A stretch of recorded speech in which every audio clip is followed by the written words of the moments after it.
और अब बात करेंगे यूसीसी यानी समान नागरिक संहिता। यूसीसी को लेकर देश में माहौल एक बार फिर से गरमाया हुआ है। दरअसल देश भर में समान नागरिक संहिता को लागू करने की मांग दिनों से की जा रही है, लेकिन अभी तक इस पर फाइनल फैसला नहीं हो पाया और इसे अब अंजाम तक पहुंचाने के लिए विधि आयोग ने लोगों से रायशुमारी शुरू कर दी है। 14 जुलाई तक आप विधि आयोग को अपनी राय दे सकते हैं। कौन कौन सुझाव दे सकता है, राय देने का तरीका क्या है, सब हम आपको बताएंगे ग्राफिक्स के जरिए। और साथ ही ये भी आपको बताएंगे कि यूसीसी से किसको क्या दिक्कत है। कि एक खास वर्ग है जो यूसीसी का विरोध कर रहा है। जब गोवा में यूसीसी कई दशकों से लागू है तो देश भर में क्यों नहीं, कहां क्या परेशानी है, सबसे पहले वो सुनवाएंगे यूसीसी से जिन लोगों को दिक्कत है।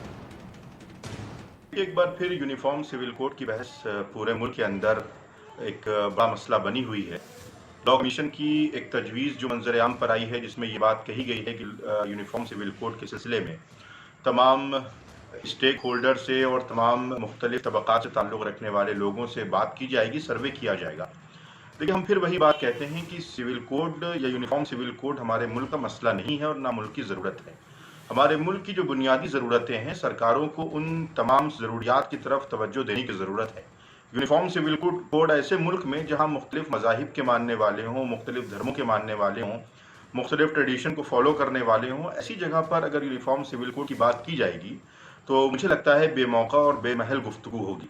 इसलिए यकीनी तौर पर ये जो सर्वे है और जो बातचीत करने की बात कही गई है, इसमें बहुत से सवालात उठेंगे। सैंपल ऑफ सर्वे क्या होगा?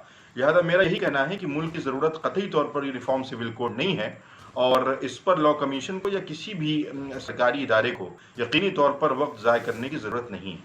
उत्तराखंड राज्य के मुख्यमंत्री पुष्कर सिंह धामी जी ने समान नागरिक संहिता का मुद्दे को गरमा दिया है और वो पहली स्टेट है जो प्रस्ताव पास किया और उसके बाद में अब पूरे भारत में लॉ कमीशन ऑफ इंडिया ने समान नागरिक संहिता को लागू करने का प्लान बना लिया है और उसने तमाम लोगों से राय तलब की है। हम भी राय देंगे और लिख करके हम अपनी राय भेजेंगे। मगर मैं साफ साफ तरीके से ये बता देना चाहता हूँ कि समान नागरिक संहिता हिंदुस्तान के मुसलमानों को मंजूर नहीं है। यूनिफॉर्म सिविल कोड यानी समान नागरिकता कानून पर यूपी सरकार में मंत्री दयाशंकर सिंह ने क्या कहा?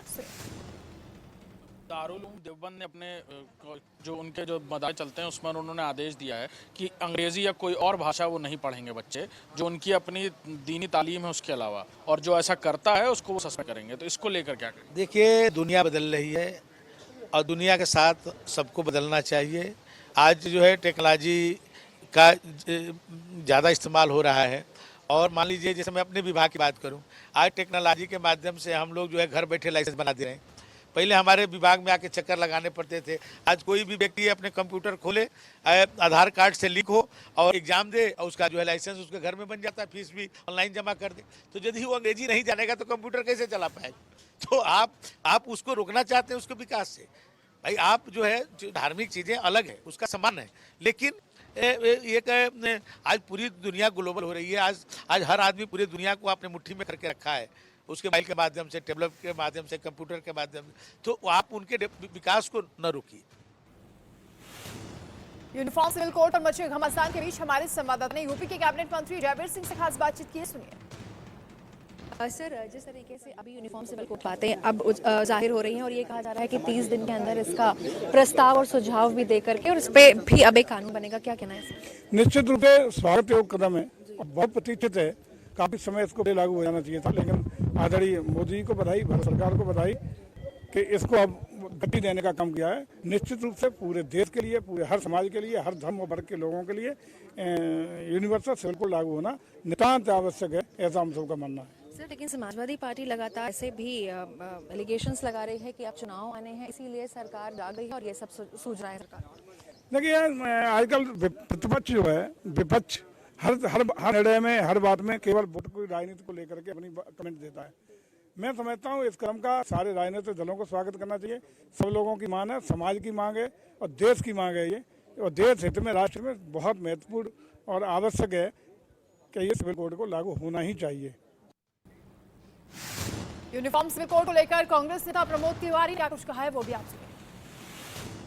भारतीय जनता पार्टी सरकार के हाथ ऐसे तूफान आए और उसमें उसका जहाज फंस जाए, आधा डूब जाए, और वो छटपटा रही है मुद्दों की तलाश में। हिमाचल में, कर्नाटक में कोई मुद्दा तो आए जो उसे बचाए, उसी दिशा में ये कदम है। मैं जानना चाहता हूँ कि इस पर सरकार की नीति और नीति क्या है। मैं तो प्रतिक्रिया अपनी तब व्यक्त करूंगा जब ड्राफ्ट के शेप में, प्रारूप के शेप में ये प्रस्तुत होगा पार्लियामेंट में। पर इतना जरूर कहूंगा कि ये भारतीय जनता पार्टी देश को कुर्बान करके हर मुद्दे पर चुनाव जीतने के लिए पोलराइजेशन कर रही है, ध्रुवीकरण कर रही है।